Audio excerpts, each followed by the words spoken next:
नमस्कार. श्री स्वामी समर्थ सर्वांना. आजच्या व्हिडिओमध्ये तुम्हा सगळ्यांचं खूप खूप स्वागत आहे. स्वामी तुम्हा सगळ्यांना कायम सुखी ठेवो ही स्वामीचरणी प्रार्थना करते आणि आजच्या व्हिडिओला सुरुवात करते.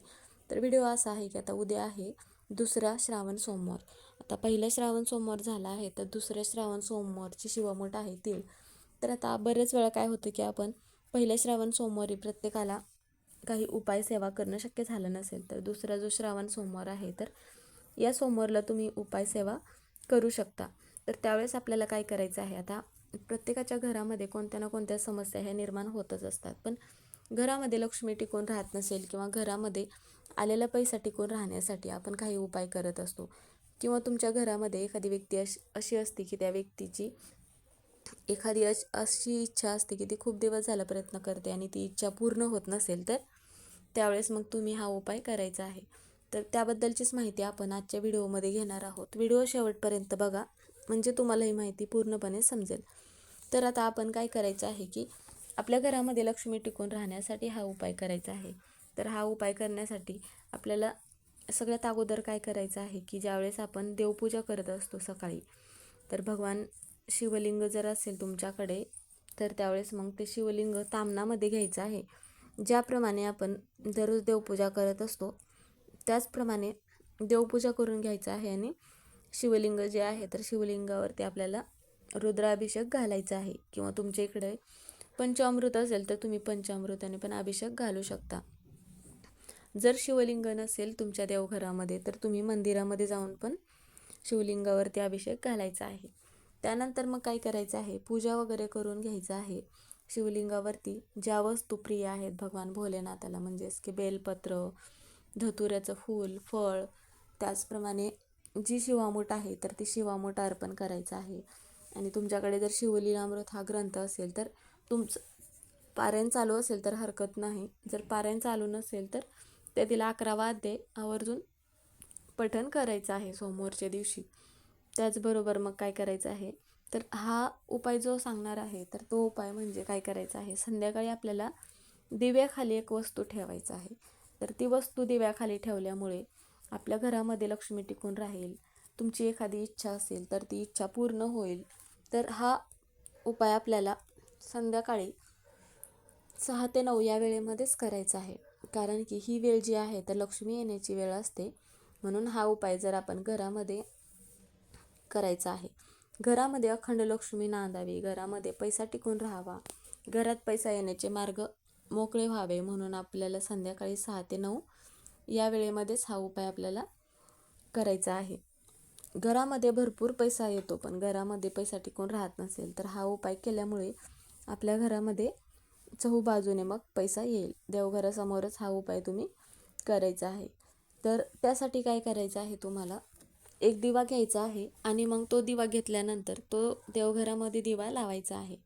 आणि त्याचबरोबर तुळशीजवळ एक दिवा आपल्याला लावायचा आहे.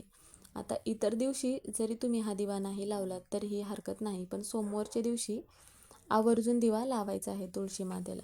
कारण की तुळस ही जी आहे तर माता लक्ष्मीचं दुसरं रूप मानले जाते, म्हणून तुळशी मातेजवळ पण सोमवारच्या दिवशी आवर्जून दिवा लावायचा आहे.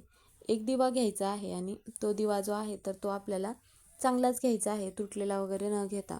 किंवा त्यासाठी मग तुम्ही एखादी मातीची पणती घेतलात तरीही चालेल. आणि फक्त एवढ्या गोष्टीची काळजी घ्यायची आहे की आपल्याला तो दिवा खराब घ्यायचा नाही किंवा काळा वगैरे घ्यायचा नाही. कोणताही दिवा घ्या तुम्ही, पण तो दिवा चांगलाच घ्यायचा आहे. दिव्यामध्ये दुहेरी कापसाची वात लावायची आहे आणि त्यामध्ये गाईचे तूप टाकायचं आहे. हळद आणि कुंकू एकत्र करायचं आहे आणि त्यावरती म्हणा स्वस्तिक काढायचं आहे. आता दिव्याखाली आपल्याला काय करायचं आहे, थोडेसे पांढरे तीळ आपल्याला टाकायचं आहे, कारण की या सोमवारची शिवामूठ तीळ आहे, म्हणून ज्या प्लेटावरती आपण स्वस्तिक काढले आहे त्यावरती थोडेसे तीळ टाकायचं आहे.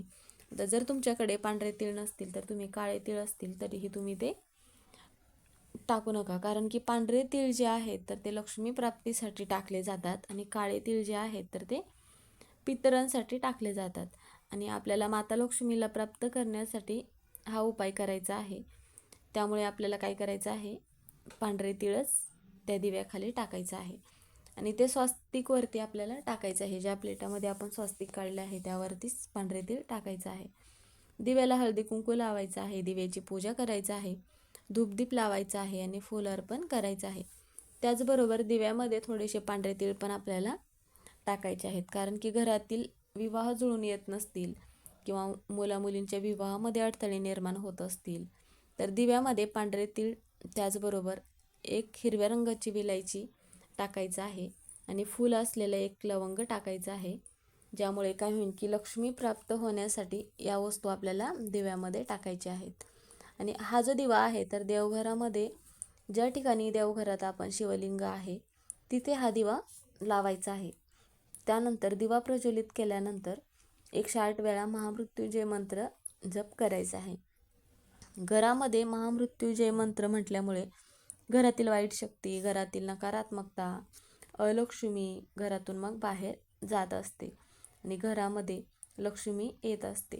त्यामुळे मग आपण जे विशेष दिवस असतात तर या दिवशी जर आपण काही असे सेवा, मंत्र, स्तोत्र म्हटले तर घरातील नकारात्मकता निघून जाते, घरामध्ये लक्ष्मी ही स्थिर राहत असते. असे म्हटले जाते की हा मंत्र म्हटल्यामुळे साक्षात महादेव प्रसन्न होतात. जर हा मंत्र म्हणणं शक्य नाही झाले तर त्यावेळेस काय करायचं आहे, तर त्यावेळेस तुम्ही मग श्रवण केले तरीही चालेल. त्यासाठी मोबाईलवरती तुम्ही हा मंत्र लावू शकता आणि त्याचबरोबर दोन्ही हात जोडून माता लक्ष्मीला तुमची जी पण काही इच्छा असेल तर ती इच्छा पूर्ण होण्यासाठी मग तुम्ही प्रार्थना करायची आहे. आणि दिव्याखाली जे आपण पांढरे तीळ टाकले आहे तर ते काय करायचं आहे, दिवसभर म्हणजेच की आता रात्रभर तिथे ठेवायचं आहे आणि दुसऱ्या दिवशी सकाळी आपल्याला त्या दिव्याखालचे जे तीळ आहे तर ते दिव्याखालचे तीळ आपल्याला तिथून उचलायचे आहेत आणि मग तुम्ही घरामध्ये वापरू शकता. एखादा पदार्थ बनवला असेल त्यावेळेस किंवा मग तुम्ही गाईला पण खाऊ घालू शकता. आणि त्या दिव्यामध्ये जे लवंग, हिरव्या रंगाची वेलची ती टाकलेली आहे तर ते तुम्ही निर्माल्यामध्ये टाकू शकता. आणि दिवा जो आहे तर तो स्वच्छ करायचा आहे आणि घरामध्ये तुम्ही वापरलात तरीही चालेल. तर अशा पद्धतीचा जो हा उपाय आहे तर हा उपाय केल्यामुळे तुमच्या घरामध्ये लक्ष्मी टिकून राहते. तुमची जी कोणती इच्छा असेल तर ती इच्छा पूर्ण होते.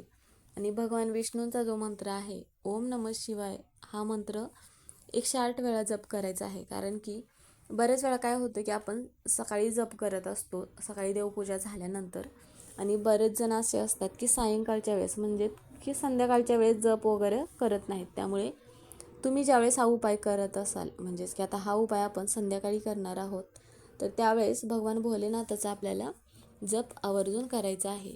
कारण की कोणतेही सेवा केल्या आणि भगवान भोलेनाथाचा जो जप आहे तर तो जप आपण केला तर त्या कोणत्याही सेवेचं फळ आपल्याला नक्की मिळत असतं. म्हणून मग कोणतेही सेवा म्हणा किंवा कोणतेही उपाय जरी तुम्ही केला नाहीत तरी हरकत नाही, पण भगवान भोलेनाथाचा जो जप आहे ओम नमः शिवाय, ओम नमः शिवाय, हा जप करणे गरजेचं आहे. ज्यामुळे काय होईल की भगवान भोलेनाथ तुमची कोणतीही इच्छा असेल ती इच्छा नक्की पूर्ण करत असतात. तर तुम्हाला माहिती समजलीच असेल की कशा पद्धतीने आपल्याला दिव्याखाली एक वस्तू ठेवायची आहे, ज्यामुळे घरामध्ये लक्ष्मी टिकून राहील, तुमची कोणतीही इच्छा मग पूर्ण होईल. जर तुम्हाला व्हिडिओ आवडला असेल तर व्हिडिओला लाईक करा, चॅनलवर नवीन असाल तर सबस्क्राईब करा, व्हिडिओला हाईप करायला विसरू नका. कमेंटमध्ये ओम नमः शिवाय हे लिहायला विसरू नका. व्हिडिओ पूर्ण बघितल्याबद्दल धन्यवाद.